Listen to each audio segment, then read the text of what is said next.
নমস্কাৰ বন্ধুসকল, correct টেন্সৰ part 2ত আজি আমি পাষ্ট টেন্সৰ ভাগসমূহৰ বিষয়ে আলোচনা কৰিবলৈ ওলাইছোঁ। গতিকে আহকচোন আলোচনা কৰোঁ। পাষ্ট টেন্সৰ প্ৰথম ভাগটো হৈছে পাষ্ট ইনডিফিনিট টেন্স আৰু ইয়াৰ ফৰ্মেশ্যনটো মই দি দিছোঁ সাবজেক্ট প্লাছ মূল ভাৰ্বৰ পাষ্ট ফৰ্ম প্লাছ অবজেক্ট। ইয়াৰে উদাহৰণ দি দিছোঁ দুটামান। Number 1, he give me a pen yesterday. Answer, he gave me a pen yesterday. Number 2, grandmother tell us a story last night. Answer, grandmother told us a story last night. ইয়াৰে এটি বিশেষ নিয়ম মই আপোনালোকৰ লগত অৱগত কৰিবলৈ ওলাইছোঁ।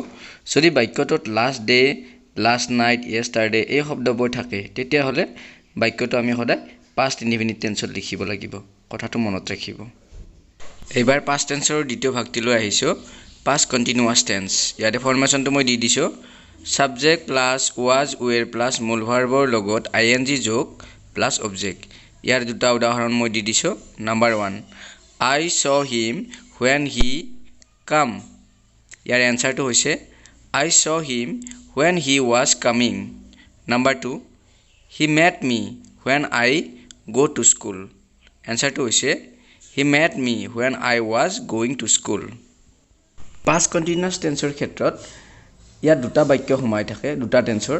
মানে প্ৰথমটো বা দ্বিতীয়টো পাষ্ট ইনডিফিনিট টেন্সত থাকিব, তেতিয়াহ'লে আমি আনটো বাক্য পাষ্ট কণ্টিনিউৱাছ টেন্সত লিখিব লাগিব। আৰু মন কৰিবলগীয়া কথা যে এই বাক্য দুয়োটাকে WH কুৱেশ্যনযুক্ত শব্দই মানে লগ কৰি ৰাখে। এইটো কথা মনত ৰাখিব। এইবাৰ আহিছোঁ পাষ্ট টেন্সৰ তৃতীয়টো ভাগলৈ, পাষ্ট পাৰফেক্ট টেন্স। ইয়াৰে ফৰ্মেশ্যনটো মই দি দিছোঁ সাবজেক্ট প্লাছ হেড প্লাছ মূল ভাৰ্বৰ past participle form plus object. ইয়াৰে উদাহৰণ দুটা মই দি দিছোঁ। Number 1, the patient die before the doctor came. ইয়াৰে এনচাৰটো হৈছে the patient had died before the doctor came. Number 2, the train leave before we reach the station. ইয়াৰে answer the train had left before we reach the station. ইয়াৰ এটি বিশেষ নিয়ম মই আপোনালোকৰ মাজত অৱগত কৰিবলৈ ওলাইছোঁ। যদি বাক্যটোত বিফ'ৰ বা আফটাৰ এই শব্দ দুটা থাকে তেতিয়াহ'লে আমি বাক্যটো সদায় পাষ্ট পাৰফেক্ট টেন্সত লিখিব লাগে। কথাটো মনত ৰাখিব। গতিকে আজিলৈ এইখিনিয়ে।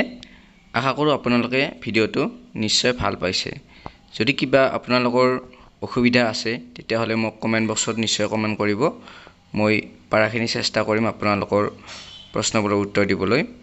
গতিকে আজিলৈ এৰিলোঁ। ধন্যবাদ। জয় আই অসম।